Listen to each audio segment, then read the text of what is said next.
Starting off the top 10, one of the most surprising reveals has to be their nicknames for each other. In the docu-series, the Duke and Duchess refer to each other as their first initials, H and M. I love it. It's short and sweet and to the point.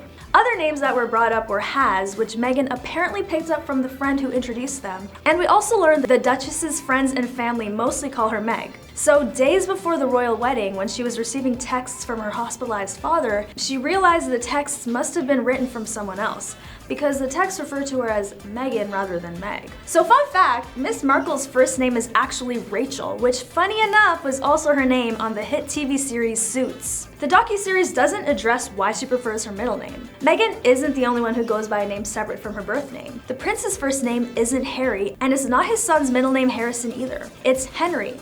And now I'm very interested as to why this couple decided to go by names different from their birth names. And I wonder if they're going to talk about it in the second part of the series. Henry and Rachel have a very different ring to it than Harry and Meghan, don't you think? Coming in number 9, another royal detail that's been exposed in the docu-series is their oldest child, Archie's accent. We don't see much of Archie and none of his younger sister Lilibet. As someone who's in the spotlight quite a bit, it's good to know they've managed to keep their children away from all the press and drama. The 3-year-old appears a few times in the first episode. He's seen riding around on a wheeled suitcase pushed by his sweatpants-wearing father, outside visiting chickens and donkeys, and wearing a birthday hat and sitting in a high chair that's covered with a scattering of confetti. He speaks only briefly, and although they moved to LA within the first year of having him, it seems that Archie does still have a British accent. It's cute to see that just because they've moved out of London, they still make sure their children stay in touch with the culture and even speak with the accent. In number 8, Meghan tried to find out more about Prince Harry on the gram. In this day and age, we try to learn more about someone by checking their socials. But when it comes to someone as international as Prince Harry, you'd expect girls to be Googling him to learn more about him, right? Meghan famously said that she didn't Google the prince before their first date. She admits to having done her research on him by lurking on his Instagram account to try to get to know who he is. Luckily for him, his feed at the time was filled with photos of animals in Africa and beautiful scenery. That was enough to convince her to give him a first date. Her reasoning for jumping to his own personal account instead of going to Google was because she wanted to know how he presents himself, rather than what other people have to say about him. Touche, Meg. The 7th reveal we got was how they first met and their official first date story. We find out that Harry and Meg met over Instagram when Harry stumbled upon a video of a mutual friend with Meghan using the dog filter. He ended up reaching out to the friend who let Meghan know the prince had an eye on her and was interested in getting to know her. So shout out to their friend who set them up. We would not be here talking about this royal series if it wasn't for them. The date was held at a members-only club in London, and Meghan was considering ditching him after the first date because he showed up 30 minutes late. Not a great look for Harry, but once he showed up and she saw how embarrassed and apologetic he was, she ended up giving him another chance. Imagine she didn't. Their next day was 2 days later at the same place, and ironically, this time she was 5 minutes late because she had been at Wimbledon that day and needed to shower before they met up. Still not as bad as being 30 minutes late, but it's clear that they really enjoyed each other's presence and didn't let that get in the way of getting to know each other. We also find out that Harry had an extensive list of what he was looking for in a partner, but wouldn't share it, saying that Meghan is the list. I must admit that is a really cute response, but I'm definitely still curious about this list. We've come so far from them meeting on the gram through a friend to spending the rest of their lives together. On to number 6, the royal family reveals ? So far, the couple isn't exactly dishing about other members of the family, which is probably wise if they want to keep up those relationships. But Harry did say there's pressure on the male royals to marry someone who will fit the mold of what a royal wife is expected to be, rather than choose the person they're destined to be with. Now, this may not come as a shock to many because of how important politics are within the royals, but I just can't imagine having to marry someone who's more fit for the family rather than a person you feel fits better into your own personal life. Harry really went against the grain and went searching for someone who he believed would fit into his life. Props to him for choosing different. He mentions that some of the family members didn't feel sympathy for Meghan being hunted by paparazzi because their wives also had to go through that. Though Harry says Meghan's situation was different because of racism towards her. Although a lot of people might not agree with his decision, at the end of the day, it's his life to live and he is allowed to live with the decisions he makes for himself, regardless of what others have to say. Coming in number 5, living with paparazzi. Strangers documenting your every move since birth can definitely get really exhausting, especially if there's bad press and stories coming out that are not completely accurate. This reveal may not come as much of a shocker because of the high status this family has kept for generations, but it is definitely interesting to watch Harry vocalize his dislike for this part of his life that has constantly been relevant in a lot of the things he chooses to do. Being born into the life is so frustrating for so many people. Being chased by strangers who want to document your every move for some extra cash is definitely not for the weak. We find out that royals are told not to react to the cameras, not to feed into the frenzy, and that deals are made. The royals will pose for certain photos in exchange for being left alone for some time. But he states the obvious, not all the photographers live up to that deal, with some continuing to chase the royals down after the agreed upon pictures. There's some footage where young Harry, brother William, and cousins Eugenie and Beatrice are trotted out onto the ski slopes to answer questions and pose endlessly for the same photo over and over. I personally would hate having to stop doing what I'm doing just to pose for a bunch of money-hungry photographers who are watching my every move. That sounds so annoying. Once Meghan comes on the scene, photographers pay her neighbors to put a camera on their house pointed into Meghan's yard. And when Meghan tries to be friendly to the photographers early on, Harry tells her she can't do that because it gives them ammunition to claim that she enjoys the constant attention. What an exhausting life. Being royal is much more than the royal wave and fancy palace. Who would have thought? Speaking of cameras, who would have thought it's not just an on-screen persona? Counting down to the fourth greatest reveal, we find out the royals behave just as formally on-screen as they do when there are no cameras on them. So now I'm wondering, are they out here greeting each other with the royal wave every time they see each other? Meghan recalls a time when Prince William and Duchess Kate had come over and Meghan greeted them with the hug. She was in her own house walking around barefoot with ripped jeans on. Isn't that insane? She didn't necessarily say it was an uncomfortable greeting, but it was definitely insinuated the way she explained the encounter. She learned that the royals don't let their hair down and relax once behind closed doors. I can't imagine being that formal all the time. It just seems like a lot of work, especially when I want to just goof off with my friends. If I was a royal, I know for a fact that would be one of the hardest things for me to adjust to. Just proper clothing on all day, every day, speaking to my family and friends like I'm doing a job interview? Could not be me. Meghan also revealed that she never wore color around the royals and opted for muted tones because she wanted to make sure she fit in, while also avoiding wearing the same colors that other members of the family would wear. I mean, regardless, she always looked great, but it's interesting to see that this is something she actively has to think about when getting dressed for family events. The infamous curtsy part of the English culture is an odd thing to think about for people unfamiliar with English traditions. Meghan, being born and raised in America, was the same way until she found out she was supposed to curtsy when she was going to meet the Queen, which she found out was going to happen on her way over there. Imagine you're in the car with your fiance and they casually drop the fact you're about to meet the Queen of England, who is also their grandmother. I'd need at least a week's notice in advance, so props to Meghan for her attempt to curtsy for the Queen. The first impression is the most important, so clearly Meghan had to have done something right, which got the approval of the Queen to marry Prince Harry. In one of the episodes, we see Meghan recalling the whole thing and doing a dramatic remake of her curtsy to the Queen, which she found quite amusing. Harry, on the other hand, was not laughing with her. On to the second biggest reveal, Meghan's family ties. During an interview with Meg's mother, Doria Ragland, we find out that Meghan's father, Thomas, and half-sister Samantha are not as close to them. Samantha is described as someone who barely knows Meg but claims she raised her. Samantha's daughter, Ashley, is interviewed and refers to Samantha as her biological mother and says she was raised by her grandparents. Meghan admits that they didn't invite Ashley to the wedding despite being close because it would look bad that they were inviting her but snubbing Ashley's mom. Yikes, talk about some family drama. The Duchess also revealed that it was a difficult decision for her to make because she is close to her niece, and she even made the effort to call her in advance to let her know why this decision had to be made. Rough. We get a point of view from her niece Ashley, who feels quite hurt about the whole thing as she recalls the moment. She says that she understood where it was coming from, but to know it was because of her mother that her relationship with her aunt was impacted is really hard to deal with. I'd be hurt too. Meghan also revealed that her father did not tell her he would not attend their ceremony, and found out from TMZ. That is the worst possible way to find out, and also probably the most humiliating. This family drama is just getting juicier and juicier, and I need to know what's going down in the second part of the series.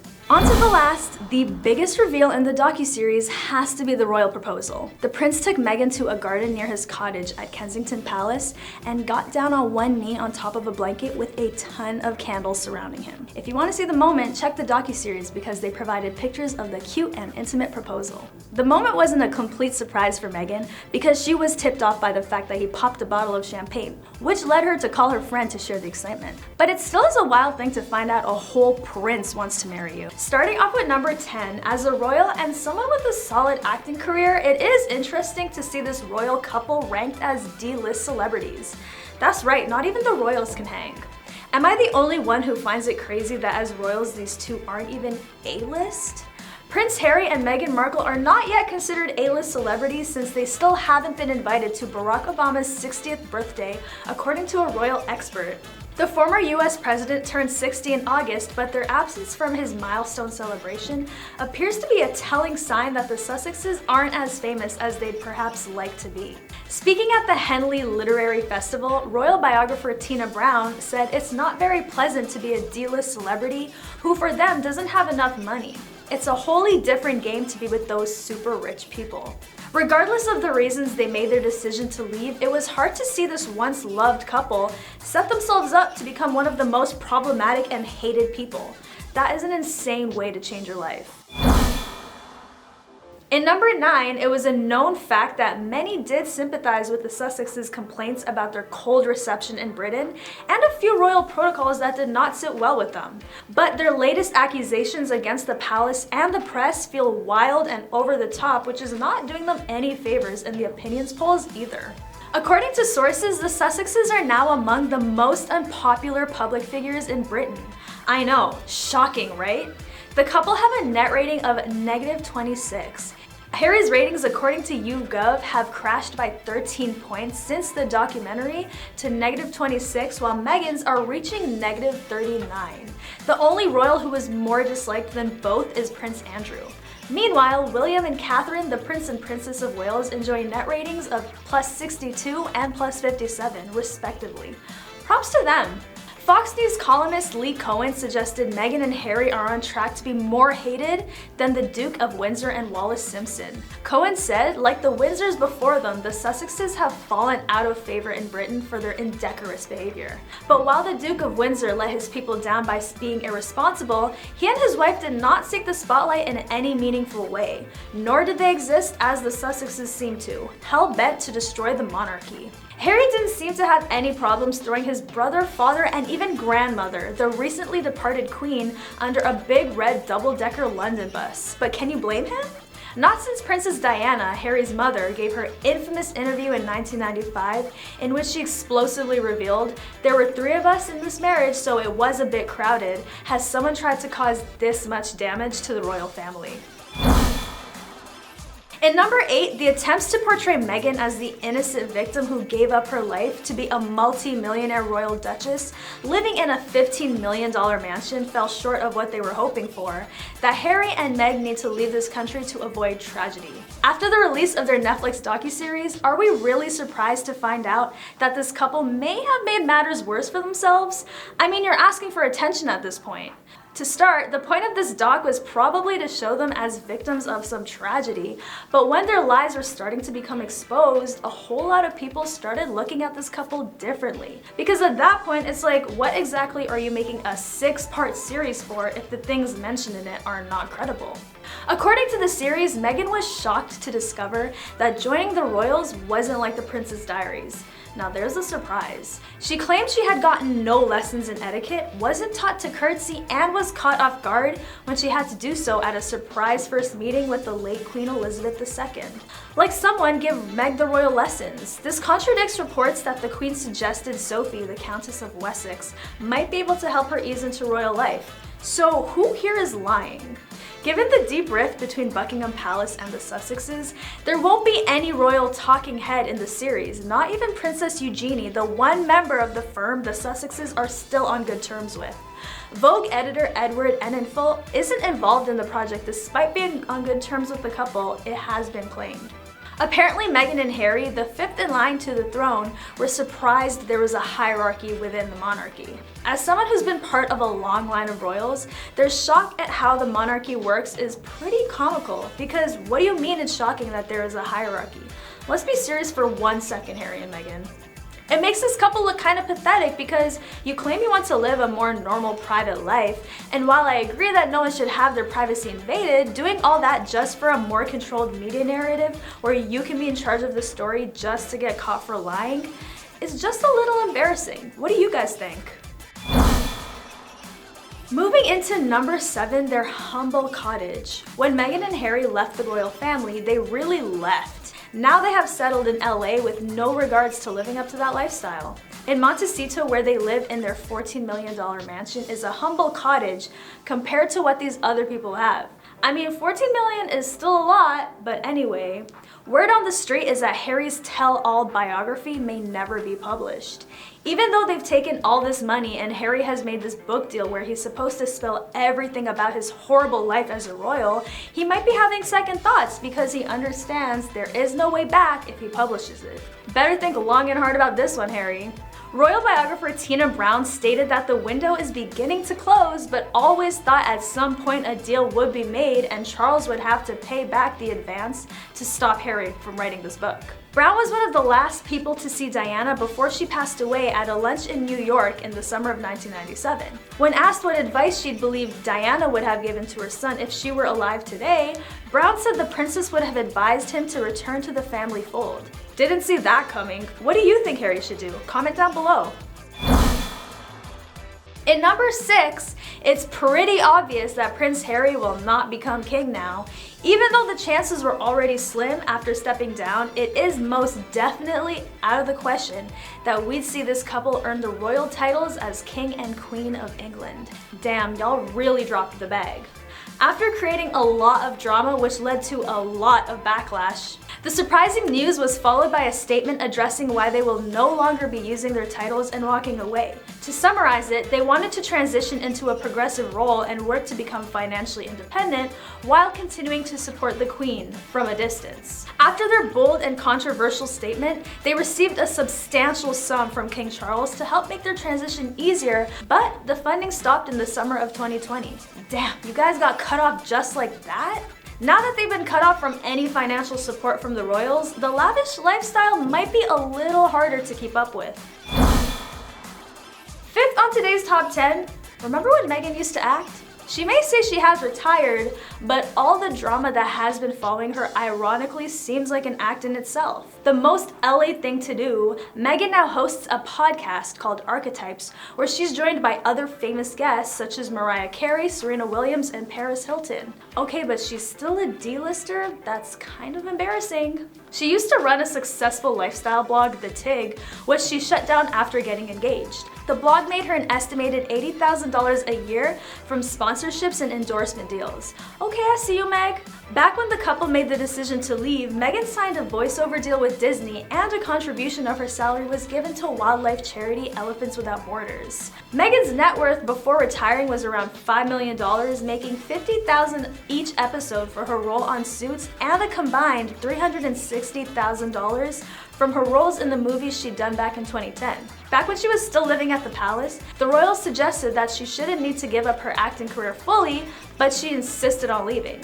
From Hollywood to royal and now just hated by the public, that's a huge downgrade. I wonder if she regrets that move or if she would ever consider picking up where she left off. Do you see Meg going back to acting? Let me know in the comments. Counting down to number 4, Harry was stripped of his military titles, spending a lot of his life serving in the military to losing the title passed on to him from his grandfather Prince Philip. Another role he will no longer serve is as Commodore-in-Chief for small ships and diving in the Royal Navy. I think we can agree that's probably for the best. Meghan had to surrender her patronage of the National Theatre, but is able to keep her small private patronages which offer coaching to unemployed women. Harry will also be able to keep a number of private patronages, including for a sporting competition for wounded service personnel that he had founded. So essentially, they didn't lose everything, but it sure seems like it. For one, their reputation is damaged. They don't have the support of a lot of people in the UK, and after their docu-series, Americans also feel a way about this couple. So really, it does sound like they keep digging themselves a deeper hole. Tina Brown has made comments about Meghan's house hunting and said that they live in a humble cottage compared to their neighbors. The Duchess is looking into purchasing another home, not as bougie as the ones owned by super rich A-listers like Oprah Winfrey or Elon Musk. Apparently, Meghan and Harry's estimated net worth is about $22 million, compared to Tyler Perry, who hosted the royal couple while they were moving to the US, has an approximated net worth of $880 million. So in comparison, the royal couple are Hollywood poor. Damn, y'all are broke. I'm just kidding, but damn, they aren't even fitting in Hollywood. Coming down to number 2, trademark drama. Following their decision to step down, the palace announced that the couple's personal foundation, Sussex Royal, the foundation of the Duke and Duchess of Sussex, was not allowed to use the term Sussex Royal. Damn, they said you cannot have the clout. After the trademark applications were removed, they did release a statement saying that they do not intend to use the term royal after their transition in the spring of 2020. But of course, there was a lot of back and forth because they were not allowed to have the term Sussex Royal anymore. I mean, what did you expect, Harry and Meg? You aren't working royals, so it wouldn't even make sense to have that term in the name of your foundation. Just like most of the royal drama we've been discussing, this one is really juicy because the late queen was pretty disappointed that the couple was bringing all this unnecessary and unwanted attention to the family. Well, to say the least, the queen was not pleased with them. If you piss off the queen, you should definitely be careful of what your next moves are going to be. Like, come on guys, if you want no attention, don't do so much to get it. Last but not least, number 1 on our list. Let's summarize everything this royal couple has lost on their way out of the palace. We already know they have not been receiving any royal funds. As working royals, they used to receive 95% of their annual income from Harry's father. That's an insane bag to fumble, but somehow they managed to not only lose that, but much more.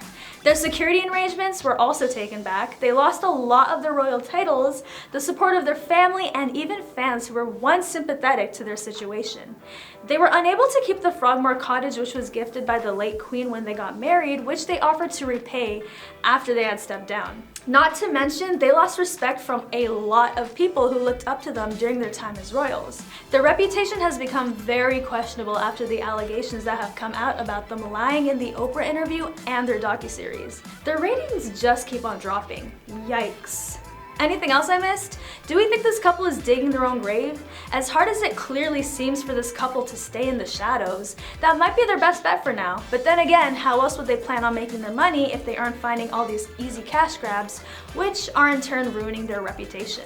I guess we'll find out if Harry decides to continue exploiting the royal family by making another project about the family. When it comes to expressing unfiltered opinions, Trump is definitely one person we will hear from.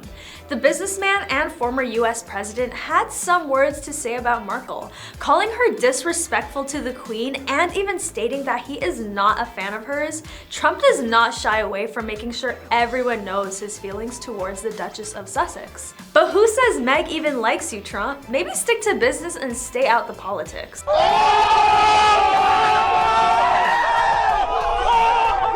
She is trying to do things that I think are very inappropriate, said Trump. We get the picture, Donald. You're not cool with the Duchess and you want everyone to know. You may be surprised to find out their beef predates her marriage to the prince. Back in 2016, Meghan publicly admitted that she will not be voting to make America great again because of all the misogyny. Who knows, maybe Trump has been bitter about the former actress ever since then. The feud continued when Harry and Meghan moved to the US in 2020. Trump tweeted, "The US will not pay for the security protection they must pay," though they had already made private security arrangements.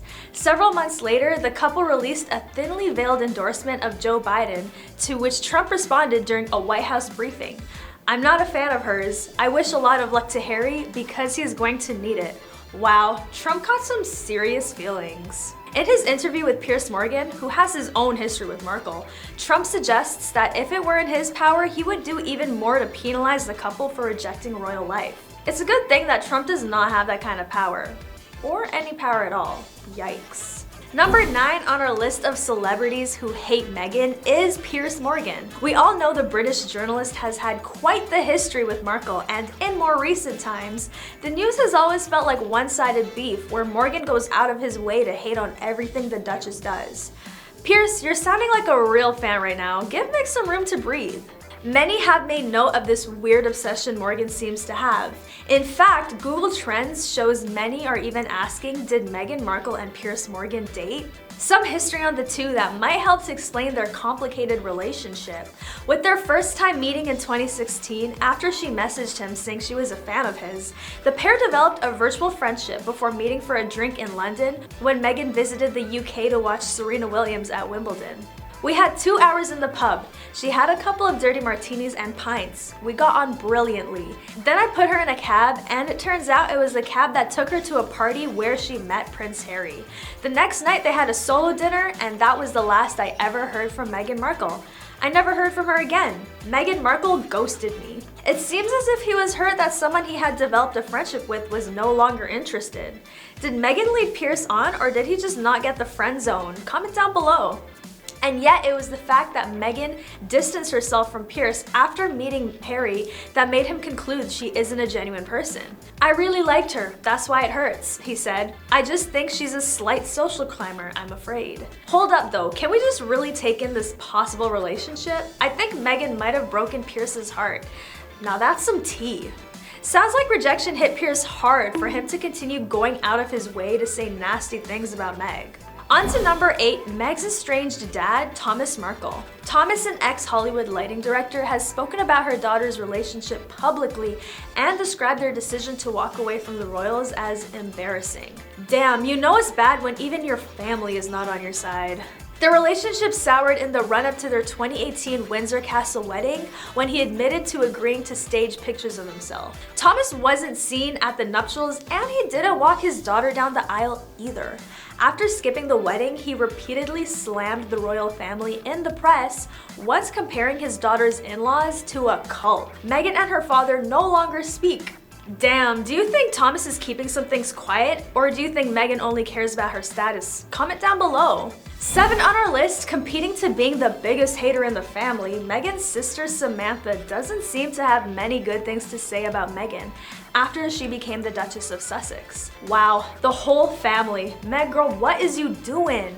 Her strained relationship with her half-sister, Samantha Markle, has been visible for many to see, as Sam compared Meghan to Cruella de Vil in August 2018 and publicly sided with their dad while shading the royal couple's exit. Talk about living in someone's head rent-free. The sister is the main reason Meghan did not invite her niece to the royal wedding. She would have felt odd inviting her niece and sister's daughter because she knew she didn't want her half-sister Samantha there. Honestly, I wouldn't too if they were saying these kinds of things behind me publicly. Like, her sister couldn't keep it behind closed doors? Now that sounds a little snake to me. Samantha released a book, The Diary of Princess Pushy's Sister Part 1, in February 2021. In addition to sharing alleged stories about their childhood, she claimed that Meghan changed when she met Harry. Damn, is Meghan getting a taste of her own medicine? I guess exposing secrets to the media is something they both have in common. Even though we may not ever know the whole truth, it's tough to see this family bring their drama into the media for the public to see. Harry and Meghan both seem to have unresolved tension with their families. Do we think they'll ever make up again? 6 on our list, Wendy Williams. The talk show host is another person we can rely on for unfiltered opinions. When it comes to talking about the Duchess, Wendy has not been holding back from making comments about the couple soon after it was revealed that they were dating. On her show, Wendy had predicted the pair would break up, saying, "There's way too much drama with her and this will not work out." Yikes, I guess we're still waiting to see if this prediction was accurate, but so far, it doesn't seem so accurate considering they now have 2 kids. Like, what's with all the negativity, Wendy? Let them do their thing. In 2017, Wendy told her audience that the actress was a bit of a wild card because she goes from being the deal or no deal girl to a random princess. According to Wendy, all Meg is doing is looking for a game. Do you think this is true, or is Wendy jealous? Because she's sounding like a fan talking about Meghan this much. While many haters might agree with her, Meg does seem to be doing well for herself and ignoring the criticism and hate she gets. Good for her. Counting down to number 5, Erin Foster. Regularly recognized for blasting celebrities by using her Instagram as an outlet, this time Meghan was at the receiving end of many of these posts. Sounds like someone has too much time on their hands. In an effort to cast shade on Meghan's past life and where she really came from, Erin posted a photo of Meghan's appearance on Deal or No Deal and captioned it with the words, "Never forget." Foster wants to make sure everyone else catches a glimpse of what Meghan was all about before her royal days began. That's kind of weird, Erin. Let's dig into your past. On another occasion, she posted another image of Meghan holding a briefcase from the same show and added an even more rude caption that read, "This briefcase is filled with my plans to be famous." Add Erin to the list of people who think of Meg as a fame-hungry social climber. Do you agree with her? Moving on to 4th on the list, Meg seems to find herself having intimate relationships with people who end up hating her afterwards. It's not looking too good for you, girl. Ex-husband producer Trevor Engelson never shared his feelings towards his royal ex-wife. However, in a book released by royal biographer Andrew Morton called Meghan, a Hollywood Princess, Trevor does not hold back with his alleged dislike for his ex-wife. According to the book, Trevor was initially elated about marrying Meghan, but eventually started feeling as if the feelings were not completely reciprocated. Meghan allegedly mailed her wedding ring back to Trevor out of the blue after 2 years of marriage. Wow, Meg really feels no ways. She's a savage. Number 3, Katie Hopkins, scathing tirade in full, which features an order from her to Meghan to leave our royal family alone, with her adding that she and other critics of the former Suits actress could see trouble coming a mile off. From the start of her relationship with Prince Harry and claiming she has always been desperate to be a celebrity. Wow, is this true, Meg? She has accused Meghan of dressing badly and also called her the biggest hypocrite. Fans took to social media to criticize her comments, but Ms. Hopkins hit back. Nah, that's just unnecessary. Why you gotta insult what she wears? She told Mirror Online, "British taxpayers are sick and tired of the hypocrisy of Meghan Markle, preaching ecotosh whilst taking private jets, and demanding privacy whilst prostituting her fame on social media." She expressed her disgust by Meghan's non-royal attitude by bashing her and calling her a budget Princess Di with an Oscar-winning innocent face. At one point, Prince Harry made a plea for the media to respect his girlfriend's privacy, to which Katie chimed in aggressively and commented about how Meghan should stop posting so much on social media if she valued her privacy so much. Didn't they just release that Netflix docu-series? Anyway, Amy Schumer threw some very shady shade at the royals. As you can tell, other celebrities were abrasively vocal about their disdain for Meghan Markle. Amy took a more sly approach and spoke to Sydney's Fitzy and Whippa radio show about the wedding. She talked about how Meghan's wedding was not really hers and joked about how she had to greet foreign delegates on her big day, people that she had never met or seen before. She made some underhanded comments about how this must be a bad experience for Meghan, but it's likely that had Amy been on the list of guests, she maybe, just maybe, would have attended this royal affair. Is Amy even a comedian? Sorry, I'm getting off topic. Schumer has joked about following the royal couple's footsteps after their decision to step back as senior members of the royal family was announced. Alongside a photo of her husband Chris Fisher pushing her on a beach wheelchair, Schumer wrote on Instagram, "Chris and I are formally stepping down from our royal duties." Ha, good one, Amy. Schumer has previously made a crack about Meghan, back when she and the former actress were both expecting their first child. In a 2018 video segment, the comedian jokingly called Meghan her nemesis. Maybe that's not so much a joke anymore. Number 1 on the list, once part of the royal family, Prince Andrew. Andrew has been involved in numerous scandals, so many are coming to question why it is that Meghan is the one to receive bad media press, but the former Duke of York, who has been involved in far more problematic issues, has not been causing as much conversation. As one of the late Queen's sons, Andrew managed to lose all his titles and was stripped of his military associations. Prince Andrew has been kicked out of Buckingham Palace by his brother King Charles, according to reports. A source told The Sun, any presence at the palace is officially over. The king has made it clear he isn't a working royal, he's on his own. The press we see on Andrew is nowhere near as ruthless as what we see on Meghan, who moved out because she was not able to manage the royal life. What can he really say about Meghan when he has no place to judge? Whether it is controversies or just relationship drama, Meghan continues to be in the spotlight, criticized by many. Starting off with number 10, we have all seen or at least heard about the 6-part Netflix docu-series Harry and Meghan. And let me tell you, the tea on these two, especially Meg, is hotter than ever. While it was back in 2020 that the couple stepped down from the throne to live a life away from their royal responsibilities to have a quiet and normal life, we can't help but question why everything they've been doing is the exact opposite of quiet. The internet has been up in flames over Meghan's behavior in the docu-series, and some even feel as if it should just be titled Meghan because of her dramatic approach to topics that some do not feel deserved a whole series, especially if they wanted a life away from the press and media. Here's an extensive list of times where Meghan simply has broken royal protocols for whatever reason. She has worn dresses of a shorter length than other royal members usually wear. The couple's wedding was not on a weekday, which is royal tradition. While on their South African tour, the couple made a request to only be referred to as Harry and Meghan instead of as their royal titles. The two of them are regularly seen showing PDA, such as hugging and holding hands in photographs taken by paparazzi. She wore Dior to Archie's christening, even though the royal mother typically wears a piece by a British designer. The couple announced baby Archie's birth on Instagram, even though traditionally, the news of royal baby is shared on a ceremonial easel outside of Buckingham Palace. It is highly unusual for a royal to do so, but she hasn't worn pantyhose more than once. There are images of her entering the car before the Queen too. Another rule part of the royal family is not to voice any political views, but of course, Meghan has done that as well. As tiring as it was to list out all the times Meghan has done something different than what is usually part of the royal traditions or just unofficial rules, it makes us question Meghan's efforts to fit into the royals as she's claimed to do. A bombshell report shed light on Meghan and Harry's supposed tempers leading up to their wedding day. Body language experts have revealed that Meghan's behaviors and actions show her as a manipulative narcissist who is using Harry's vulnerability against him and controlling him to do everything she wants. Others believe she wanted to step away from the royals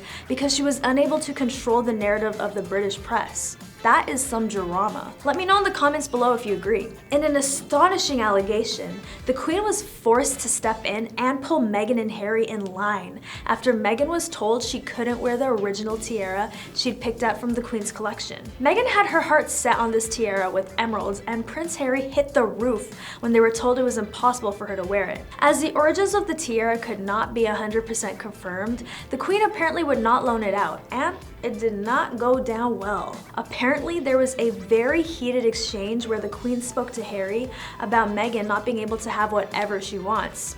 She also had to remind him that Meghan gets a tiara given by her. The message from the Queen was very much that Meghan needed to think about how she speaks to staff members and be careful to follow family protocols. We all know Meghan was an actress before she stepped down to become an activist and Duchess of Sussex. So we can't help but wonder why her reasoning to step down from royalty had to do with an overwhelming amount of media attention when she was subject to that throughout her acting career. What are your thoughts on this? Is it valid, or do you think she's lying or hiding something? Another thing I can't help but wonder is why she wanted to step away from the royal responsibilities if she still continues to use her title as Duchess of Sussex, and along with that had to involve her husband Prince Harry into stepping down from his royal bloodline. Is it a manipulation tactic, or is it love? Will we ever find out?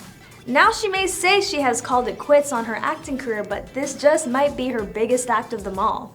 As many question whether she's playing the victim, it only makes sense for an actor to put on a show for the public whether they like it or not. It seems as if Meghan had not gotten the message. 3 royal aides have resigned since Meghan and Harry were married in May 2018. In December 2018, it was announced that Samantha Cohen, private secretary to Harry and Meghan, would leave their service in British Spring 2019, after the birth of the couple's royal baby. Samantha has worked with the royal family for 17 years and was reminisced as being a huge loss for the family. Samantha, the former royal aide, served as assistant private secretary and communications secretary to the Queen and was one of her most trusted members of staff. In October 2018, another palace aide and assistant quit for the same reason. She reportedly put off staff with her rumored routine of getting up at 5 a.m. and bombarding aides with texts, and her eyebrow-raising fashion.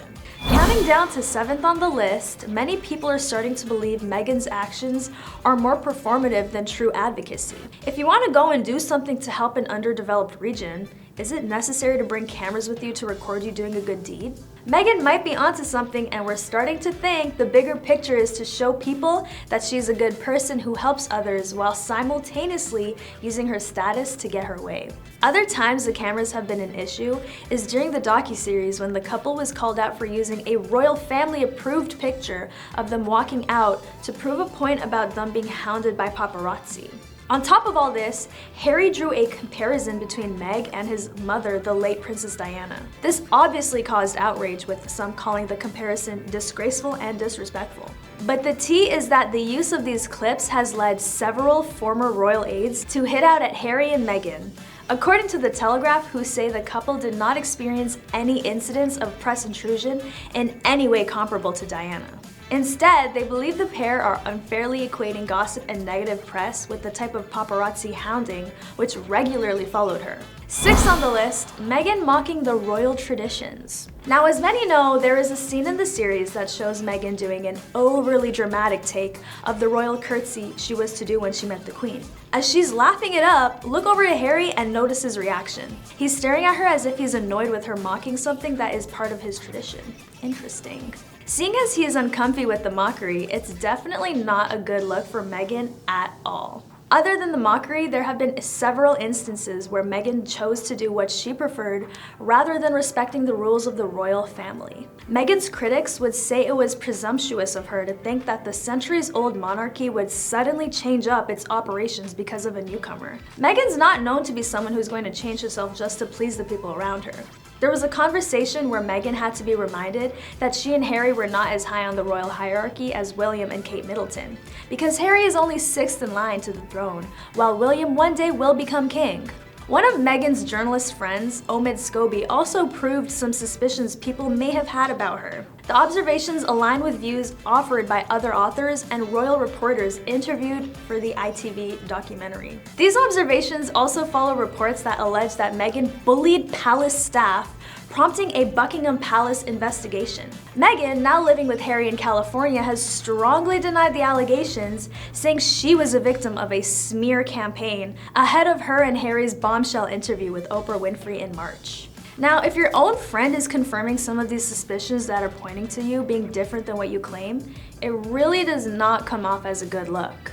Within an interview with Oprah, Meghan claims she knew nothing about the life she was set to live with the love of her life, Prince Harry. According to a well-placed source, that was, wait for it, a blatant lie. Prince Harry and brother William's private secretary at the time had created an organized folder with information and contacts to help Meghan in this transition into royal life. But clearly she didn't care to learn any of it, and on top of that, accused the palace of not directing her through this journey. Sounds like a you problem, Meghan.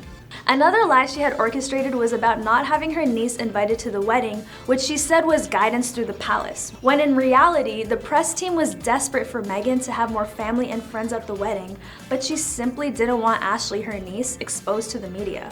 Because of all the times Meghan opted out to avoid telling the truth, the question now is how much will the couple's credibility suffer in the future now?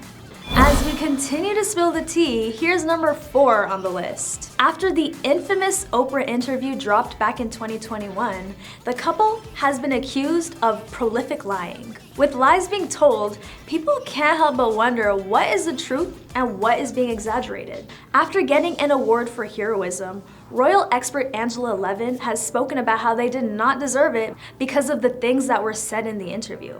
If you haven't watched the interview, there has been endless criticism on many things that have happened throughout the interview, from questionable body language to overdramatic recalls of personal situations. She brought up how she hasn't gotten any help with her mental health, which many were also quick to call out by saying that was fake news. I mean, Meghan, how many times do you plan on talking about your life that you so badly want to keep private and to yourself?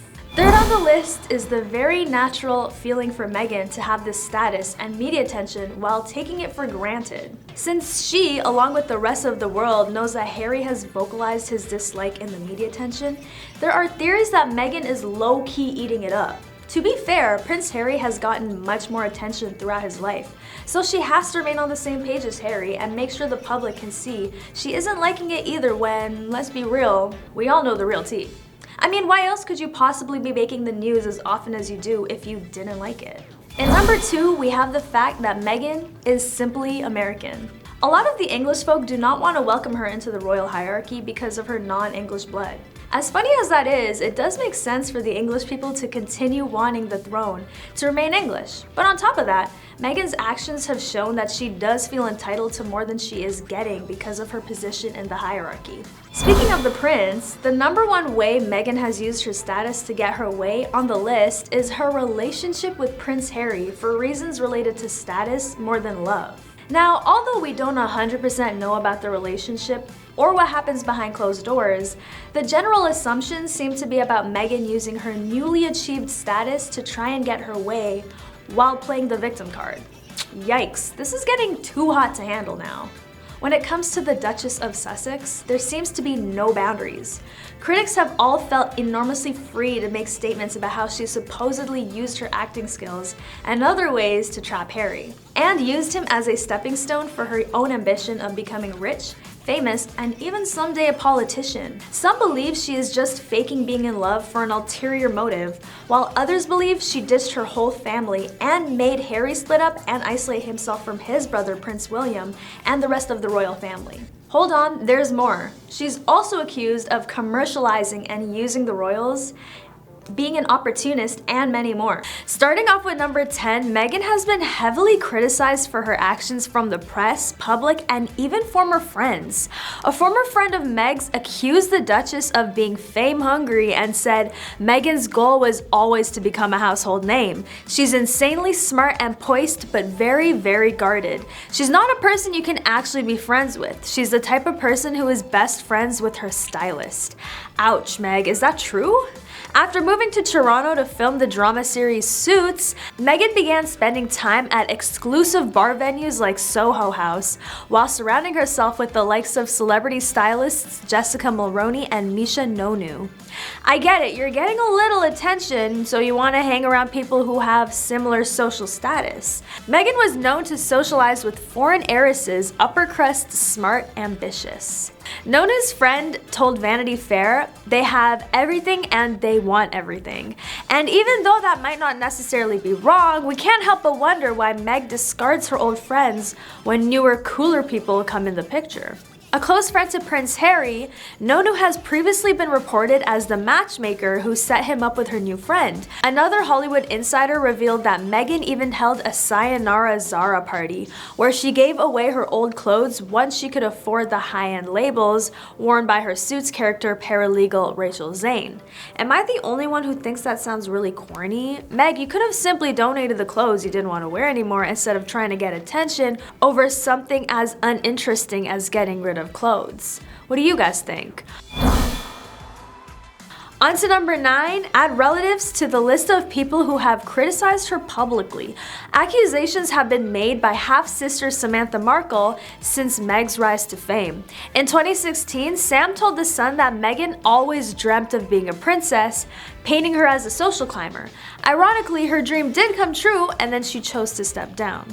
She has made headlines accusing Meghan of lying about paying for her own university fees and causing an irreparable rift in her relationship with her father, Thomas Markle, after she failed to call him on Christmas Day.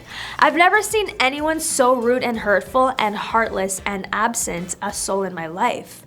Samantha Markle wrote on Twitter, "The brutal tweets revealed that Meghan hadn't spoken to her father since her May nuptials, leading him to finding out about his daughter's pregnancy through the news." Samantha added, "Apparently you're not capable of forgiveness or having a peaceful heart." Sometimes I feel like some beef should be had off the internet, and this is definitely one of those cases. Their issues are being posted for the whole world to see when they could just talk about it in private, especially if celebrities vocalize that they would like the privacy. Number 8 on our countdown, we might never know if Meghan Markle had already formulated a plan similar to Megxit when she married Prince Harry. But according to someone who knows her personally, shedding her skin and starting over is a habit of hers. It's been said that post-Megxit, Meghan is no stranger to picking up and reinventing herself. Both a go-getter as well as a shapeshifter, she returns now with more social mojo than she could have ever imagined then. By March 2020, Markle was already unleashing that social mojo in LA, where she and Harry moved from Canada. The Sussexes were previously mocked when the prince was filmed asking Disney CEO to cast Markle in something. "You know she does voiceovers," the prince reportedly said. The actress had instructed her agent to find her a role in a superhero movie. It seems as though Markle was making herself at home, but how was Harry handling it? Was the royal keeping up with his shape-shifting wife? I don't know how his career is going to map out. Dr. Jane Goodall, a famous primatologist and a good friend of Harry's, told the Radio Times, "I've been in touch, though I think he's finding life a bit challenging just now. Join the club, Harry." Apparently, Samantha isn't the only Markle who has issues within the family. Half-brother Thomas Jr. has made allegations that the other sibling has been cut out of the family. Despite Prince Harry making a comment that the royals are like the family she never had, one family member suggested this was not the case. "She's had a really good family," said Thomas Markle Jr. "We were as close as we could be, as tight as we could be. That's what we were." As we all know, it was revealed last minute that Markle's dad would not be attending her royal wedding.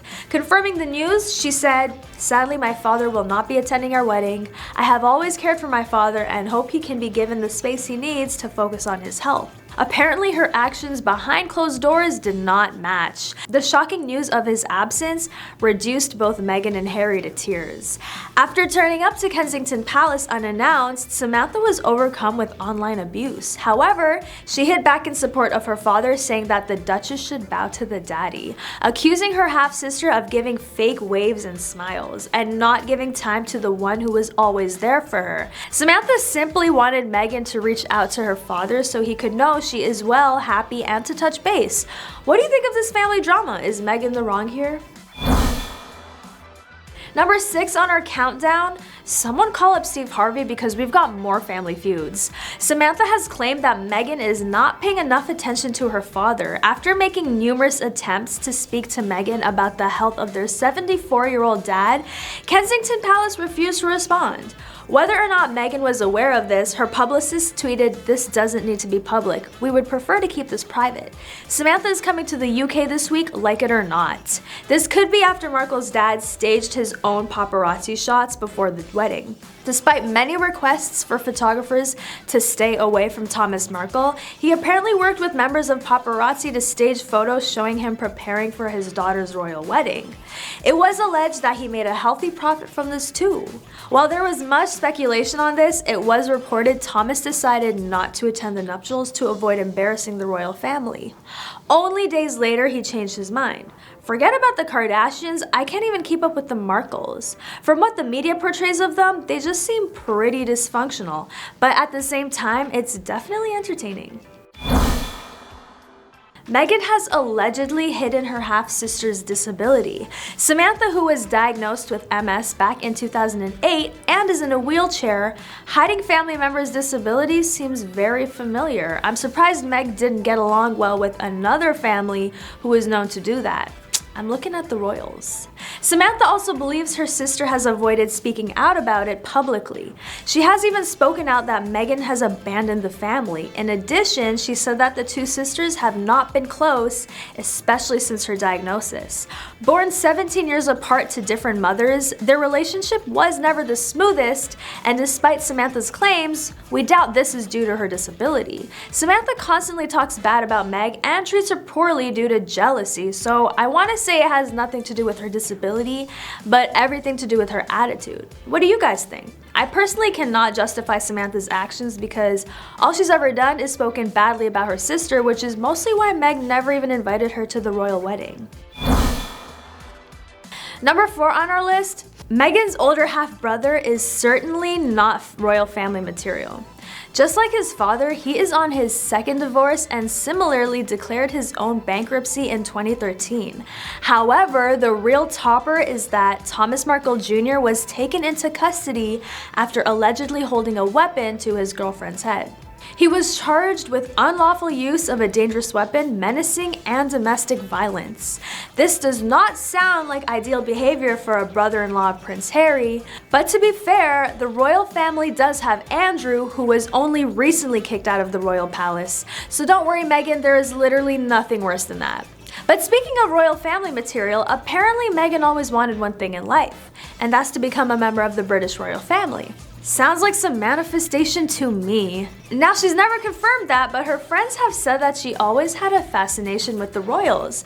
According to some sources, this was all a part of Meghan's plan. A former friend once said she was always fascinated by the royal family. She wanted to be Princess Diana 2.0, but my advice to him is to tread cautiously. I'm not shocked at all. It's like she has been planning this all her life. She gets exactly what she wants, and Harry has fallen for her play. Talk about an awful friend for outing Meghan like that, right? Meg might not even be painted as the greatest woman, but some of her former friends, I get why she stopped talking to them. On to number 3. Fun fact, Meghan is not Markle's real name. She was born Rachel Meghan Markle, which ironically is the name of her character on Suits. Even though we don't know why Meghan decided to drop Rachel, all of her acting credits are under Meghan Markle. Perhaps, like some of her former friends have mentioned, she had always aspired to get to where she is today, and Meghan was more suited for a royal title. Was Meghan's rise to fame all part of her plan for joining the royal family? Would we have preferred Princess Meghan or Princess Rachel? Comment your thoughts on the name choice. Personally, I feel like she looks like more of a Rachel and she should have stuck with it, but regardless, either name is cute. Counting down to number 2, as we all know, it goes against royal protocol to display forms of PDA. And the late Queen wasn't a fan of it either. The Duke and Duchess of Sussex have been captured holding hands and smooching. Gasp! A couple in love showing affection? How dare they, honestly. The royal family has a lot of rules that they need to follow. There's a special order that everyone has to walk in, certain ways to greet each family member, and even dress codes depending on what event they're attending. But it turns out there's no official rule against PDA in public. That being said, Queen Elizabeth always wanted her family to act professional at all times.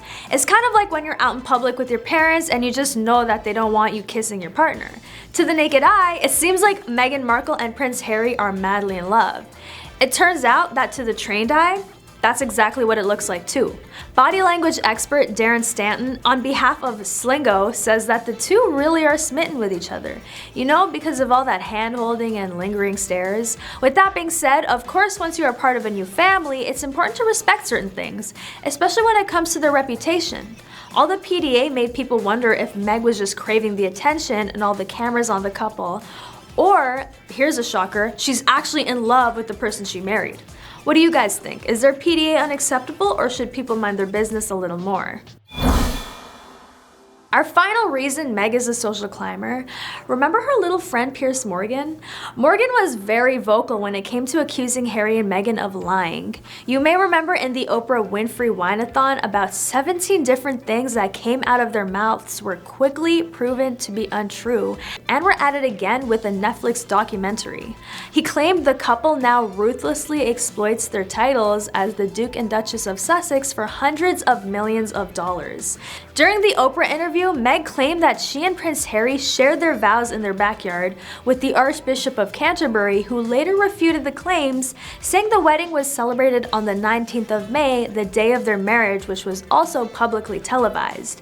Personally, that just doesn't seem like something you need to lie about, but then again, it could just be a tactic to get people talking about how much of a rebel princess she is. Piers addressed the issue he has with the Duke and Duchess through his tweets about the first look at the Netflix miniseries. After feeling exploited over having his soundbite used in the series, a trail of tweets followed. Honestly, I feel like Piers was excited to have his voice featured in the series because the way he obsesses over Meg, he might have a little crush on her.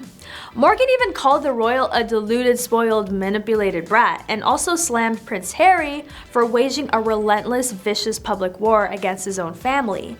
Do you guys agree with Morgan? Is Meghan being a brat? Comment down below. Starting off with number 10, before Meghan even met Prince Harry and became friends with A-list celebrities such as George and Amal Clooney, Serena Williams, and Oprah Winfrey, she was a minor American TV actress struggling for notice on red carpets and for her next big professional opportunity. That is according to self-identified former friends in the British media, who claimed that her meeting Prince Harry was no accident. These ex-friends also said that Meg had become frustrated with how her career was proceeding in Hollywood. A self-described Anglophile, Meghan began thinking about 2013 that the UK might be the place for her to be, an idea that eventually allowed her to maneuver into the right social circles where she and Harry would cross paths. These friends claim. She told me she wanted to be on an English reality TV show and that she wanted an English boyfriend, said British TV presenter Lizzie Cundy. So was it part of Meg's plan all along to somehow find Harry and make him fall in love with her? Because the way her friends are claiming that, you never know. What do you guys think? Number 9, Cundy also said that she and Meghan met at a 2013 charity gala, the same year that the Suits actress ended her 2-year marriage to producer Trevor Engelson. Meg asked Cundy if she knew any famous guys and also stated that she's single and loves Englishmen. You and I both, Meg. Meghan also explained that she could only be in Suits for so long and that Hollywood was a really brutal place. She had not made a breakthrough and said she would feel at home in London. Cundy said Meghan set her sights on the TV show Made in Chelsea, a series that chronicles the lives of affluent young people living in London. Meghan wanted to be part of the Chelsea crowd both on and off screen. She worked hard to get in with that crowd, Cundy added. Through these circles, she eventually became acquainted with people who were friends with Harry. So, is Meg a social climber, or did this all just happen to be a coincidence? What do you think? Drop your thoughts below in the comments. Number 8, Meg ditching friends for royal status. Is Meg ditching her friends for her royal status? A former friend and colleague who said Meghan ghosted her was Gina Nelthorpe Crown, who found the future Duchess to be hugely charismatic when they first met in 2014. Nelthorpe Crown told the Daily Mail she soon became both Meghan's agent and friend. She said Meghan gushed to her about how she and Prince Harry were gonna change the world after the two took a romantic trip to Botswana in 2016. Nelthorpe Crown said she last heard from Meghan when the future Duchess told her she was giving up her career and terminating their contract. Meghan likes to move on, Nelthorpe Crown told the Daily Mail. Ouch. Meg felt no type of way about letting go of her former friends. It seems as if a couple people have claimed that she cut them off as soon as she and Harry became serious. I wonder how Harry feels about this. But at the same time, if Meg knew these people would share her business, then it would only be safer and easier for her to keep her distance from them. Clearly, they're still talking about her and airing out her past even though she doesn't talk to them anymore. Did the Duchess make the right decision? Drop your thoughts in the comment section. Number 7. As much as they say you can't change the past, it seems as if Meg wishes Harry could. Apparently, she is fuming over Prince Harry hiding the identity of his former flames. Some things are better left unsaid, right? Prince Harry's past romances have reportedly caused Meghan Markle immense pain and panic, as none of it was ever shared with her before. Prince Harry is known to have had a fling with 34-year-old Real Housewives of DC star Catherine O'Mani, who recently went on the record to dish over her passionate time with the Duke. Her public admission has given rise to inside claims about Meghan Markle's reaction. According to Closer UK, Meghan was well aware Harry had a past and that he was a serious playboy who was a big hit with the ladies back in his youth. And he has never hid that from her when they were first got together. Apparently, a lot of Harry's flings were not discussed at all during personal chats, so there's an element of Meghan reading about certain relationships and secrets he shared with other women for the very first time. Meghan probably felt blindsided with revelations about her husband she never knew before. This comes even though Prince Harry reportedly asked her to stay relaxed on the subject, as it's difficult when the shocking affair is plastered all over the internet and covered in almost every news outlet. I mean, considering Harry is a prince, how could he not be a player? But at the same time, finding out about your husband's flings other than from him would definitely be annoying. It's almost as if Harry was trying to hide it from Meg. Number 6, at the peak of all the attention from the media, the couple escaped the public's interest by hiding out with their friends Ben and Jessica Mulroney for a few days. Prince Harry and Ben bonded over their shared backgrounds. Ben told stories about Prince Harry's late mother, Princess Diana, who stayed with his family when she was touring Canada. During that visit, she ventured up to Ben's nursery to play with him and his siblings. By November, Markle took a hiatus from Suits to fly to London. Around this time, stills from her show Suits were released, showing the actress's first raunchy love scene. Prince Harry was upset by the photographs and asked Kensington Palace's press secretary to issue the official statement protecting Markle, which was ultimately criticized by the British press. Some thought Prince Harry had been too impulsive, while others believed the public was entitled to know what was going on with the royal family. But what do you think? Number 5. The couple, who reportedly started dating in July 2016, knew each other for less than a year when Harry popped the question. And it happened at least 4 months prior to their announcement. This would mean that Meghan had already agreed to Harry when her famous interview with Vanity Fair was published, in which she confirmed that her relationship with Harry was serious. The reason why the couple didn't announce their engagement earlier was that they wanted it to stay a secret. However, everyone in the royal family knew about it. The couple was not officially engaged, though everyone in Kensington Palace knew they had been privately engaged since the late summer. But this was Meghan putting herself out there in a confident, proactive way. Coming to number 4, the general consensus is that Harry and Meghan are hoping to intimidate the press into agreeing to avoid unflattering stories about the Sussexes, such as their extensive use of private planes while supposedly advocating for the environment. Of course, they may just want a payout or a settlement. The British press has paid out many times in the past, including suits brought by the Cambridges and Prince Charles. Just recently, it paid out a few settlements related to the phone hacking suit. Still, a 15-year-old case seems to be an odd way to get rich, particularly when the phone hacking affected Prince William so much more than Prince Harry. Number 3, the spectacle of royals publicly grasping for cash is also rather unappealing. Also, any lawsuit exposes Harry to discovery, although it apparently much more limited in the UK than it is in the US, and possibly to testifying in person. Since Harry isn't the world's brightest fellow, being forced to field questions from sharp, highly paid lawyers for the media companies could be an invitation to disaster. Number 2, many observers are guessing that Harry and Meghan have gone so hard against the press at this inopportune time, they have completely negated whatever good publicity they got from their trip to Africa because they have something to hide. Perhaps, they say, a big story is about to break, and Meghan and Harry are trying to inform the outlet in advance that they're lawsuit happy. This threatening posture can work. When was the last time you read anything about Tom Cruise's personal life? But enough people are following the Sussexes that it is pretty easy to guess what they might be trying to suppress. What do you think? Are they trying to keep something from us?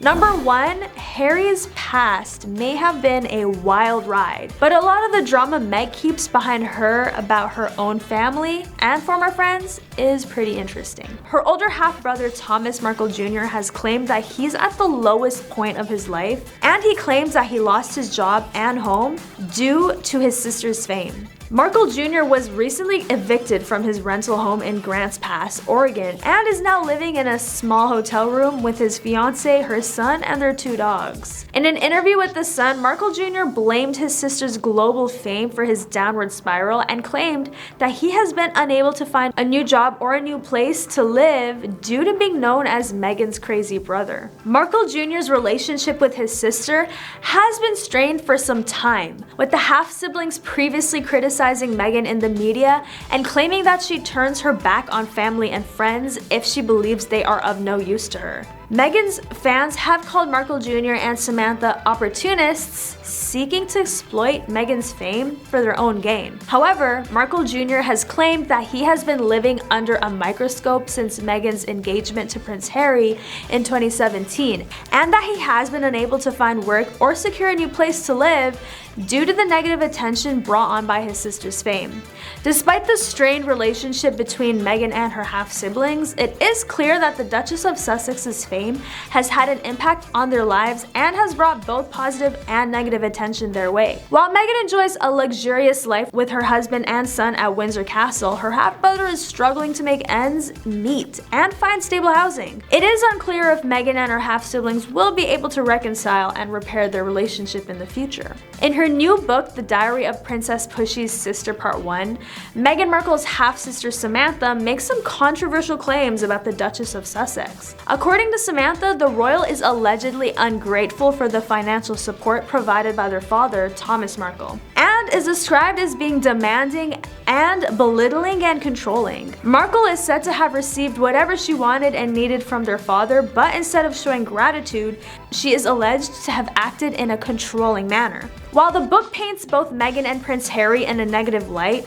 Samantha claims that it was not written with the intention of attacking her sister or her in-laws. It's worth noting that this is not the first time that Samantha Markle has made headlines with her comments about her half-sister. She has been vocal in the media about her strained relationship with Meghan and has previously made controversial statements about the royal family. However, it remains to be seen how much weight these latest claims will carry, especially given Samantha's past behavior. Regardless, it is clear that the Markle family has had its fair share of drama and controversy, and it seems that this latest revelation will only add to the ongoing narrative. Meghan Markle's divorce from film producer and literary manager Trevor Engelson has been the subject of much speculation and rumor. The couple was married from 2011 to 2013, and while it was originally reported that the union ended due to Markle's busy filming schedule for Suits, new details have emerged about the breakdown of the marriage. According to a friend of the exes, Engelson was shocked by Markle's decision to end the marriage and felt like he was a piece of something stuck to the bottom of her shoe when she told him she wanted to divorce. The decision reportedly came totally out of the blue and caused a rift among their friends, with many reportedly choosing to take sides. Markle's former best friend Nanaki Pretty, who was the maid of honor at her first wedding, ended their friendship due to Markle's alleged treatment of Engelson. Pretty claimed that Trevor definitely had the rug pulled out from under him. He was hurt. It's worth noting that these claims come from a single source and have not been independently verified, but they do provide insight into the potentially tumultuous nature of the couple's divorce. Markle's divorce was one of the reasons why her engagement to Prince Harry initially caused a stir, as she became one of the first divorcees to enter the royal family. While it is not uncommon for people who have complicated relationships with their exes, it seems that Markle's divorce was particularly contentious and caused rifts among their social circles.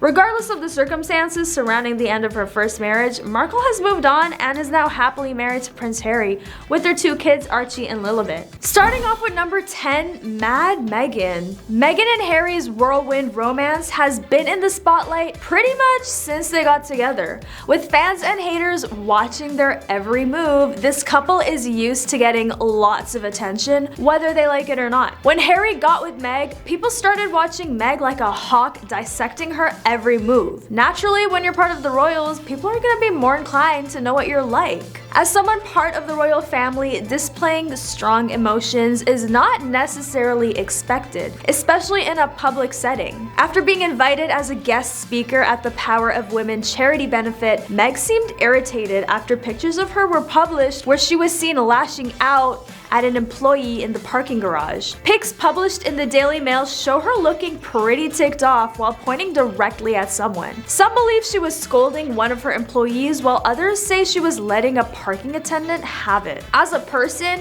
I feel like keeping your cool in inconvenient situations is pretty important, but as a royal, I think Meghan should have been more mindful of her position and the amount of eyes on her. But hey, there's always more to a story, right? And it's hard to figure out with pictures out of context.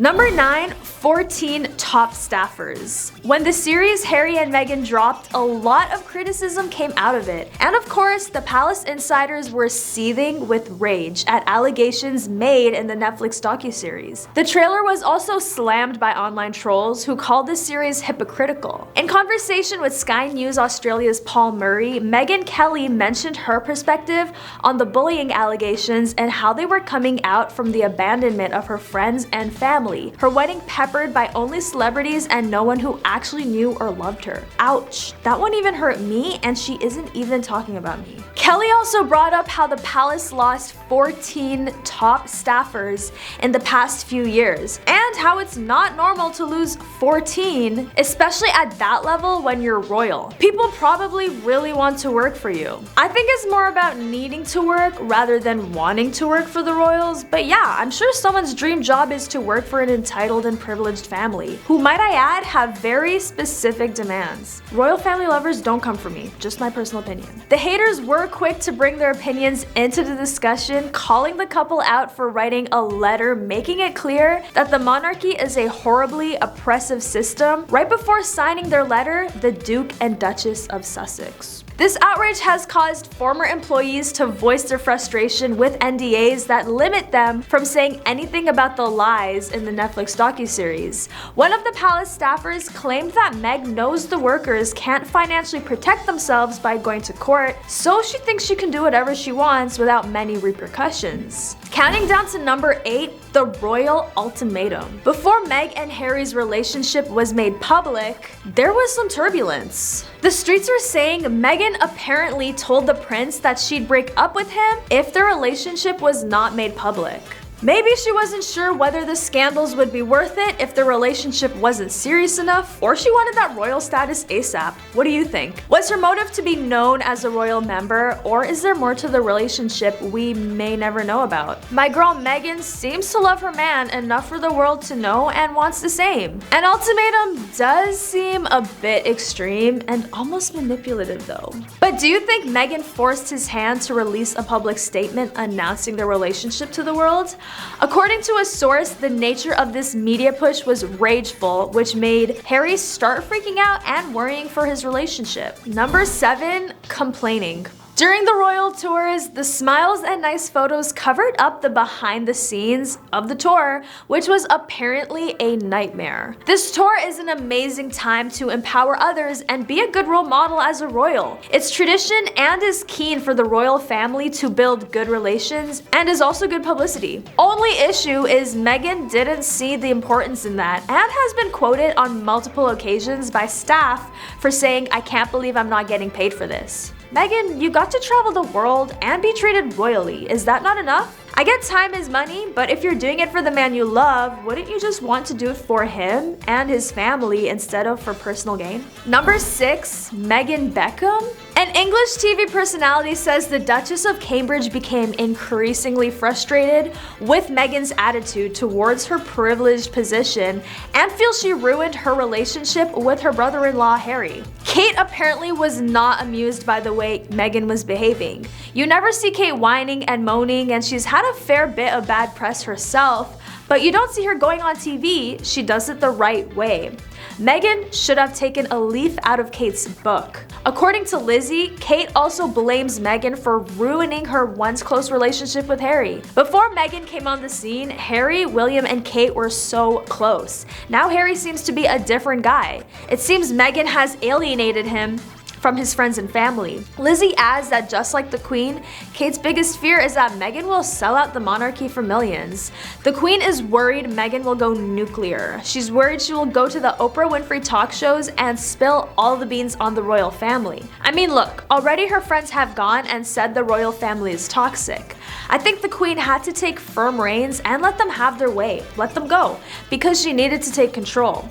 Lizzie also claims Meghan's ultimate goal is to turn herself and Harry into global stars like the Beckhams, and she won't let anyone, not even the royal family, stand in her way. Don't forget, I met Meghan a few years ago and Victoria Beckham was there, and Meghan was squealing with excitement that Victoria was in the same building as her. I mean, I have to admit, it's a bit of a red flag if the person you are getting into a relationship with is souring your relationships with people close to you, especially family. But then again, there's always two sides to a story, and who knows how biased these stories are. On to number 5, mocking Harry's traditions. Yikes. I don't know if you've seen the docu-series yet, but Meghan has been slammed online for mocking having to curtsy to the late Queen in the series. The American Duchess was discussing how unusual she found it to have to curtsy to the Queen, saying it was like medieval times in episode 2 of the new doc. Not being able to handle other cultures or traditions in other countries seems like a red flag, and mocking them? I don't know, Meg, doesn't seem like something you should be joking about. Anyway, she dramatically bowed low to demonstrate her first curtsy to the beloved former monarch, before straightening back up with a small giggle. Online commenters were quick to slam her for appearing to mock the institution of the monarchy. One critic tweeted, "Meghan Markle mocking the monarch with that supposed curtsy? How utterly disrespectful of the British people and their tradition." Another seethed, "Meghan Markle mocks the respect of a curtsy for a beloved queen, mocks the tradition of the monarchy and the UK, and finds herself adorable while doing it." A third fumed, "The worst part is Meghan mocking having to curtsy to the queen and that stupid mocking voice she uses after. Most people will be offended by her mockery of an old beloved woman." However, others defended Meghan and said that the scene was hilarious. One commenter said, "The curtsy part was so funny to me. Watching Meghan do that deep bow and Harry's face, I can't lie, it was kind of funny but also a little awkward." On to number 4, Mad Meghan Part 2. Meghan was accused of abrasive behavior towards staff members and diplomats. Looking back at the Sussexes' visit to Sydney, Australia, where they received an amazing reception, Bauer writes, "Meghan was allegedly abrasive towards her 4 female staff and even towards the local British diplomats." According to one report, Meghan allegedly threw a cup of tea into the air. Not the tea! He continued by saying that her anger may have been partly fueled by Harry. Every night he trawled social media, searching for snide comments on the internet. Every morning, he and Meghan turned on their phones to surf the internet. That does not sound very healthy to me. Australia, as covered in past videos, didn't seem to be as fun as the couple may have hoped, and it's been reported they were feeling down in the down under. Good one, right? On to number 3, Meghan over Harry. If we look objectively at the couple since breaking away from the royal family, who has gotten the better end of the deal?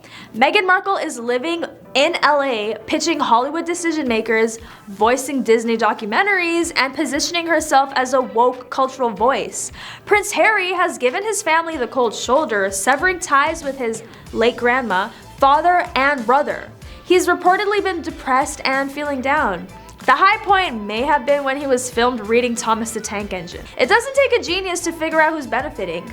The final straw was watching Prince Harry throw his grandmother and all she's accomplished for the Commonwealth over the past 67 plus years under the bus, just to provide Meghan Markle with yet another cause to pursue. And as if that wasn't bad enough, he made a complete fool of himself by showing his lack of knowledge on the matter. That part didn't surprise me. Looking silly seems to be what Prince Harry specializes in these days. Number 2, the Queen's thoughts. How did the late Queen Liz feel about his grandson's wife?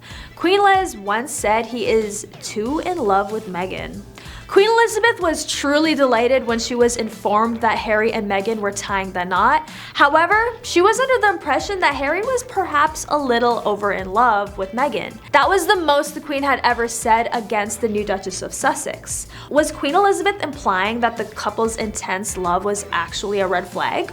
Prince Harry is known to be close with his grandmother, and he may have taken that into account when he was considering being with Meg. And it seems like a lot of his other family was not necessarily thrilled with his decision to tie the knot with her either. But again, 2 sides to a story, right?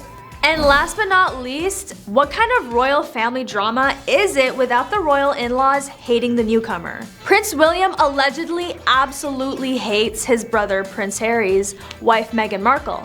A friend of his own wife, Kate Middleton, has claimed. In an explosive interview, the unnamed friend of the Princess of Wales shared just how much Prince William dislikes Meghan and blames her for his falling out with Prince Harry. She stated that the family blames Meghan for it all and absolutely hates her. She mentioned how the brothers shared an incredible bond, but when Meghan came along, everyone warned Harry, but she just ripped him away. The bond is completely gone, and the series is just the latest betrayal.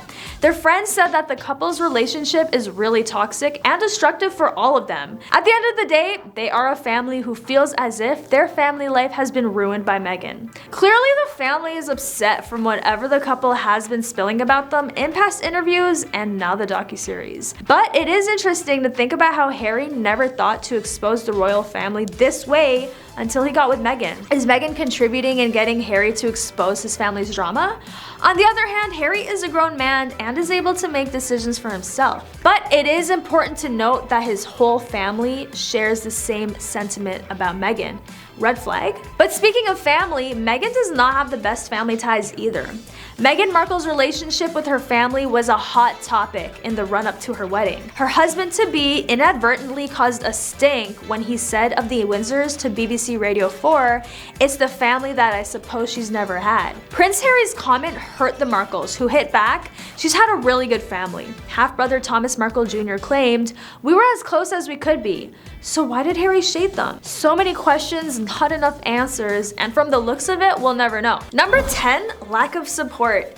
In the infamous CBS special with Oprah, Prince Harry explained that the lack of support and understanding were his main reasons for leaving the royal family. Harry's frustration with the British press is no stranger to the public, and he confirmed that it was a driving force to remove himself and his family from the situation because he could see where it was headed, in what could be a reference to the struggles of his mother, the late Princess Diana. Prince Harry also explained his efforts to protect his family from the press. "I asked for calm from the British tabloids, once as a boyfriend, once as a husband, and once as a father." Harry then went on to explain how the move was about getting away from the UK press and because they weren't getting enough support from the firm. Harry also admitted that his father stopped taking his calls because of his decision to move. Sounds like King Charles got a little salty. When asked about his immediate family, Harry said, "My father and brother, they are trapped. They don't get to leave," and later agreed that if he had the support, he'd still be there. Number 9, and although there were many people who did not like their decision to leave the royal family, Harry said that the late Queen was not shocked by his decision. Her Royal Highness acknowledged the challenges they have experienced as a result of intense scrutiny over the last 2 years, and she supported their wish for a more independent life. The first 3 episodes of Harry and Meghan mostly focus on the intense scrutiny and what would end up being their war against the British tabloids that continues to this day. It's rough out here for the couple. They really can't seem to catch a break. Do you think the media is being too harsh, or is it deserved? Even though it might not be relevant from the way the media portrays Harry's relationship with his grandmother Queen Liz, Harry made sure people knew that he never blindsided the Queen, which was said in reference to the stories surrounding their departure from the royal family. According to Harry, the story emerged from the institution. One thing Harry is gonna do is throw some shade at the royals. In an interview with Good Morning America ahead of the Memoir's launch, Harry said, "My grandmother and I had a very good relationship. It was never a surprise to anybody, least of all her. She knew what was going on, she knew how hard it was, and she never said to me that she was angry. I think she was sad that it had gotten to that point." It's a good thing Harry has that kind of support from his grandmother, considering most of the other royal members did not appreciate his decision. Number 8, Harry being a prince and all, it would obviously be harder for him to jump into the dating scene without the media wanting to be involved in everything he does. That being said, according to their miniseries, when they met in 2016, Harry explained that he was terrified of her being driven away by the media, the same media who'd driven so many people away from him. Ouch. To Meghan, the concept of the monarchy was foreign, and she admitted during an interview that after their engagement announcement, she didn't quite understand what she was getting into when she and Harry first met. "Because I'm from the States, you don't grow up with the same understanding of the royal family," she said. I don't think either Meghan or Harry knew what they were getting into. Admitting she didn't know much about him, the only thing she asked when her friend wanted to set them up was, "Well, is he nice? 'Cause if he wasn't nice, it just didn't seem like it would make sense." Touche, Meg.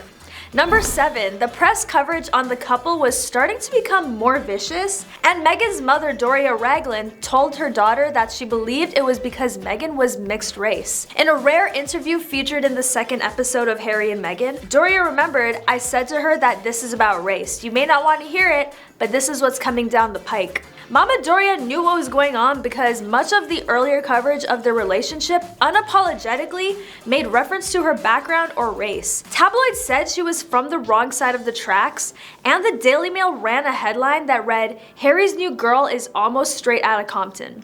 As gross as these headlines sound, them actually being published almost feels like a joke. These tabloids cannot be serious. Harry and Meghan were married in 2018, and the couple, particularly Meghan, continued to face criticism. Hashtag Meghan Markle Go Home started trending on social media, while the Times ran multiple stories about her bullying royal aides and how her demands left staff shaking with fear.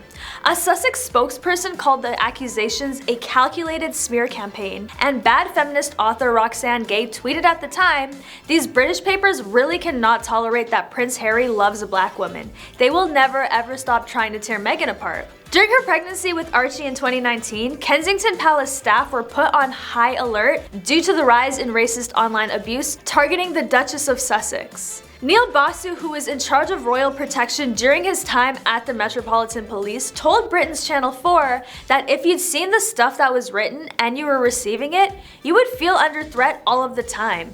People have been prosecuted for those threats. Regardless of how much people may not like Meg, it's important to realize that no one deserves to be bullied for their identity and race, and if moving out with her family was going to help her avoid dealing with it to that degree, I personally don't think anyone should be offended by that decision. Number 6, over the course of several weeks in what's known as the Sandringham Summit, the couple negotiated their exit as senior working members of the royal family.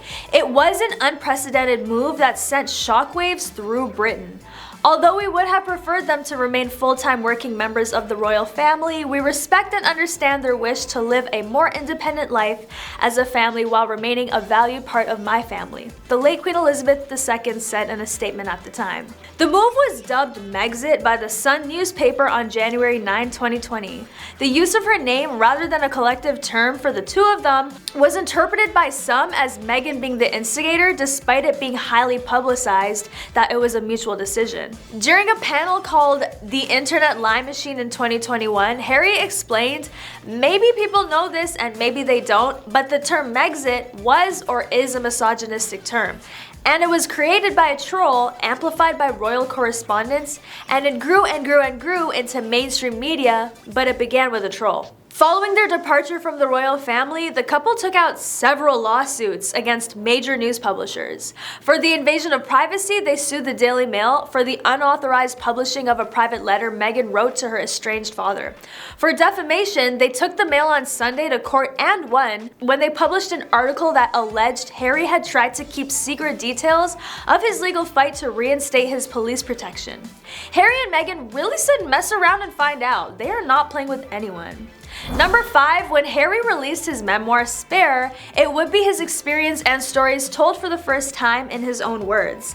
The book takes readers through the Duke of Sussex's life with the British royal family, from his mother, Princess Diana, passing away, to how the moment led to his decision decades later to move to America with his wife, Meghan Markle, and leave Buckingham Palace for good in 2020. Number 4, Prince Harry has said he stepped back from the royal family because the British press was destroying his mental health. In a rare one-on-one interview in which he discussed the pressures of royal life and his move away from London, Harry told the Late Late Show host James Corden that he decided he needed to get his family out of there, and that he preferred the depiction of royal life seen on the Netflix show The Crown to the one published in newspapers. I think we all do, Harry. It's so much juicier. We all know what the British press can be like, and it was destroying my mental health, he said during the segment. I was like, this is toxic, so I did what any husband and father would do. The prince and his wife Meghan quit as working members of the royal family in January 2020, a step that caused a crisis within the establishment. Harry was fine with starting a new life for his family, and as long as they are happy with the adjustments they've had to make, it shouldn't matter, right? Number 3, Harry and Meghan have been mired in a long-running war of words and lawsuits, with a large portion of the tabloid media fighting multiple legal cases against publications and photo agencies that had printed details of their private lives. Meghan won a privacy claim against the publishers of the Mail on Sunday after they published a letter she sent to her father and launched a stinging rebuke to dehumanizing media organizations after the verdict, saying the damage they have done and continue to do runs deep. My life is always going to be about public service, and Meghan signed up to that, and the two of us enjoy doing that, he said, echoing comments the pair made after the Queen announced last week that they would not return as working members of the royal family. Kind of romantic that Harry chose his family over the royal life, which not a lot of royals can relate to. Cough cough King Charles. Number 2, even though they aren't going to be making money as working members of the royal family, the couple has found other ways to collect their checks. Along with their highly controversial Netflix docu-series and the new memoir Harry just released, we are keeping an eye out for any other projects this couple is planning to be involved in. Their production company Archwell Productions signed the $100 million deal to make the Netflix series, as well as a $25 million deal with Spotify where Meg hosts a podcast and discusses real-life issues with celebrities. They are currently working on a docu-series inspired by Nelson Mandela called Live to Lead. Drop a comment if you're going to be tuning in. Even though they were not paid for the interview they had done with Oprah, it cost the royal family their reputation. Meghan and Harry chose to expose the royals in this CBS special where allegations of racism were brought up, unfair treatment towards Meg, and even how they were cut off financially by the royals after stepping back from their royal responsibilities.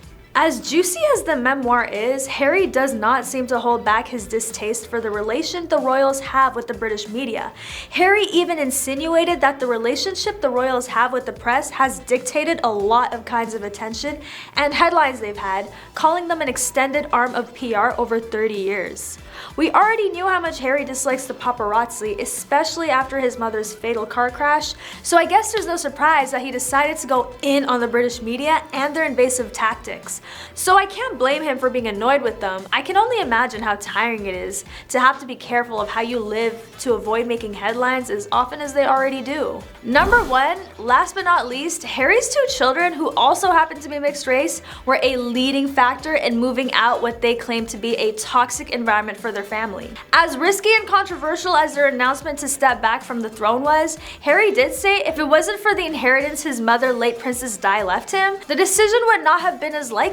Maybe they would have taken a different approach to how they live their royal lives. What do you think? Would they still have made a decision as big as moving out if it wasn't for Princess Diana? If Harry was the next in line to the throne, I wonder if his priorities would be different. That would be interesting, right? Watching the next in line of the throne figure out what their next moves would most probably be much more detrimental to the crown than the 5th in line. We all know Harry never liked a lot of the things that happened within the royal family, but watching him expose the royals the way he's been doing after getting with Meg puts into question whether he would have made a similar decision if he married any other woman. Unlike many other royal family members, Meg has been very vocal about the treatment and her experiences with the family, which has caused a lot of backlash. Many people even think that if it wasn't for Meg, Harry would not have made the controversial decision of moving out of the palace and stepping away from his royal duties.